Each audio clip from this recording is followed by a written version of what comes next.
ये थाइडॉक प्रवाही पौध पे थायराइड में काम आने वाला ये प्रोडक्ट है। अब देखिए, थायराइड के बारे में भी आईसीएमआर ने बताया था कि आज से 3 साल पहले भारत में 4.5 करोड़ से ज्यादा लोगों में थायराइड की समस्या पाई गई थी। 4.5 करोड़, आप समझ सकते हैं कितनी बड़ी संख्या है। और ये 3 साल पहले का डेटा है। अगर 2026 में हम कैलकुलेट करेंगे तो ये जो समस्याएं हैं, ये जो आंकड़े हैं, ये आपको बढ़े हुए दिखेंगे। अब कुछ लोग बोलते हैं, सर ये थायराइड आखिर है क्या? क्या ये कोई ऐसी बीमारी है जो हमें वायरस से मिल जाती है, बैक्टीरिया से मिल जाती है?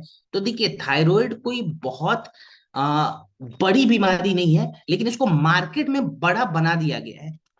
हमने अगर थायराइड को समझ लिया ना, तो थायराइड को भी रिवर्स किया जा सकता है। एलोपैथी में कहा जाता है कि थायराइड कभी ठीक नहीं होता, लेकिन आयुर्वेदा में लाखों लोगों ने अपने थायराइड डिसऑर्डर को रिवर्स करा है, माने ठीक करा हुआ है। कैसे काम करता है, तो इसको भी समझना जरूरी है। तो देखिए, थायराइड बेसिकली है क्या? हमारे कंठ के पास है ना, एक छोटी सी ग्रंथि होती है, एक ग्लैंड होता है जिसको हम कहते हैं थाई ग्लैंड। ये थाई ग्लैंड का काम क्या है? हमारे शरीर के अंदर जितने भी सिस्टम होते हैं ना, जैसे हमारे नर्वस सिस्टम हो गए, हमारे डाइजेस्टिव सिस्टम हो गया, हमारा हार्ट का अपना सिस्टम है, हमारे मसल्स का अपना सिस्टम है, हमारी स्किन का अपना सिस्टम है। तो ये हमारे शरीर के हर एक सिस्टम की स्पीड को रेगुलेट करता है।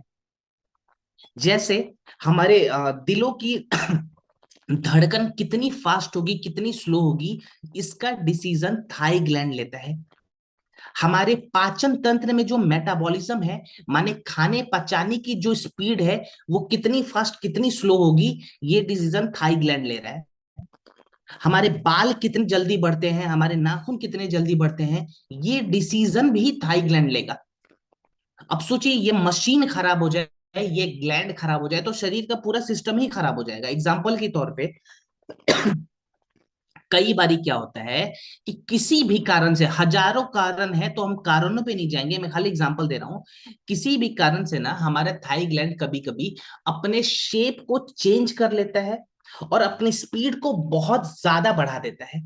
अब जैसे ही थाई ग्लैंड ने अपनी स्पीड को बढ़ाया, हमारे शरीर के अंदर जो मेटाबॉलिज्म है वो बहुत तेजी से बढ़ेगा।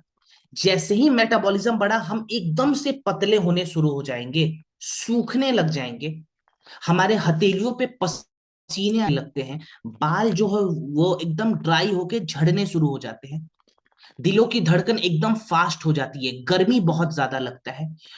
और इस प्रॉब्लम को कहते हैं हाइपरथायरॉयडिज्म। हाइपरथायरॉयडिज्म का मतलब ये हुआ जहां पे शरीर बहुत ज्यादा पतला हो रहा है। दूसरे वाले केस में होता क्या है, हमारा थाई ग्लैंड अपनी स्पीड को बहुत ज्यादा कम कर लेता है। जैसे ही स्पीड को कम करता है, हमारे शरीर के अंदर जो मेटाबॉलिज्म है वो भी कम होना शुरू हो जाता है। फिर यहाँ पे हम मोटे होने शुरू हो जाते हैं, हमारे बॉडी में फटीग की समस्या होती है, हमें ठंड बहुत ज्यादा लगने लगता है, फर्टिलिटी रेट जो है वो भी कम होने के चांसेस बढ़ जाते हैं। और इस वाले प्रॉब्लम को कहते हैं हाइपोथायरॉयडिज्म। हाइपर में इंसान पतला हो रहा है और हाइपो में इंसान मोटा हो रहा है। तो प्रॉब्लम चाहे हाइपर हो या फिर हाइपो की हो, प्रॉब्लम तो एक ही है ना हमारे थाई ग्लैंड के अंदर। तो हमें यहाँ पे क्या करना है, अपने थाई ग्लैंड के शेप को नेचुरल शेप में लाना है, माने उसके जो कुदरती बनावट है उसमें उसको लेके आना है, और स्पीड को रेगुलेट करना है। इसके लिए हमने सभी जड़ी बूटियां इसके अंदर ऐड करी हुई है। तो एक बार जड़ी बूटियों के बारे में देखते हैं। तो देखिए, थाईडॉक में ना सबसे पहले हमने खंचनार का इस्तेमाल करा है, जिसको खंचर भी कहते हैं बहुत सारे जगह। अब ये जो खंचनार है, इसका फायदा क्या है? तो इसके अंदर एंटी गोइट्रोजेनिक प्रॉपर्टीज होती है। माने ये हमारे थाई ग्लैंड के स्वेलिंग को कम करता है और उसके शेप को रिवर्स करता है, माने जो उसकी कुदरती बनावट है ना, उस शेप में लाने का काम करता है। पहली जो प्रॉब्लम थी उसके लिए हमने ये जड़ी बूटी ऐड कर दी। फिर यहाँ पे हमने क्या ऐड करा है, यहाँ पे हमने ऐड करा हुआ है गुगुल और अश्वगंधा। गुगुल और अश्वगंधा का काम क्या है? तो ये हमारे थाई ग्लैंड के स्पीड को मेंटेन करेगा। माने जितना हमारे शरीर के लिए थाई ग्लैंड का स्पीड होना चाहिए ना, उतना स्पीड ला के देगा। और अश्वगंधा का एक फायदा ये भी है, हमारे थाई ग्लैंड का जो सबसे इंपॉर्टेंट हार्मोन होता है जिसको T4 कहते हैं, यानी कि थायरोक्सिन कहते हैं, ये थायरोक्सिन को भी कंट्रोल करने का काम करता है। फिर हमने शतावरी ऐड कर दिया बाकी के हॉर्मोन्स को मैनेज करने के लिए। जटमांसी ऐड करा हुआ है, ये पूरे नर्वस सिस्टम को एक्टिव करेगा। माने थायराइड डिसऑर्डर में आपने देखा होगा बहुत सारे लोग बोलते हैं कि सर हमें बेचैनी बहुत ज्यादा है, स्ट्रेस बहुत ज्यादा बढ़ गया है, फटीग की समस्या है, वहां पे जटमांसी बहुत अच्छा काम करता है। तो अब आपको समझ में आ गया होगा कि थाई डॉग परवाही क्वाथ के अंदर जो जड़ी बूटियां है वो हमारे रूट कॉज पे कैसे काम करती है। तो इसके डोज के बारे में भी दोस्तों बात कर लेते हैं, और साथ में मैं एक प्राणायाम बताऊंगा, एक नियम बताऊंगा जिसको लिखना बहुत जरूरी है। तो पहले डोज के बारे में अगर बात करें तो 15 से 20 ml थाइरोइड प्रवाही क्वाथ को 1 कप गुनगुने पानी में मिलाकर खाने के बाद दिन में 2 बार लेना है। 15 से 20 ml थाइरोइड प्रवाही क्वाथ को 1 कप गुनगुने पानी में मिलाइए और खाने के बाद दिन में 2 बार लीजिए। अब प्रोडक्ट तो चलो हमने ले लिया, इसके साथ साथ हमें एक प्राणायाम जो है अभ्यास करना है डेली मॉर्निंग में। तो उस प्राणायाम का नाम रहेगा उज्जयी प्राणायाम। प्लीज लिखिए, उज्जयी प्राणायाम हमें डेली सुबह 5 से 10 मिनट के लिए अभ्यास करना है। सुबह सुबह धूप में बैठ जाएंगे, ठीक है, आप अपने बैल्कनी में बैठ जाए, अपने छत में बैठ जाए, पार्क में चले जाए, जहां आपको मन करे वहां पे जाके बैठिए, ठीक है।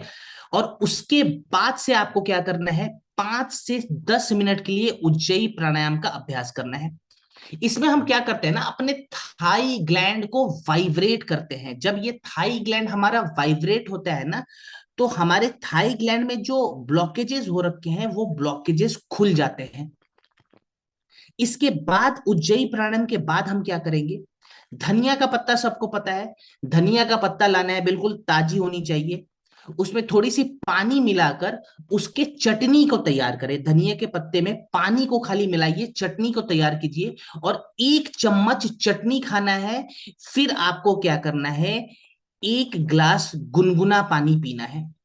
1 चम्मच चटनी खाएंगे और 1 ग्लास गुनगुना पानी पिएंगे, ठीक है। ये प्राणायाम के बाद वाला नियम रहेगा। अगर आपको कॉम्बिनेशन चाहिए तो मेरा सजेशन रहेगा कि आप लोग AWPL कनेक्ट ऐप पे जाइए और वहां पे डॉक्टर्स के द्वारा कॉम्बिनेशन आप लोग ले सकते हैं। क्लियर।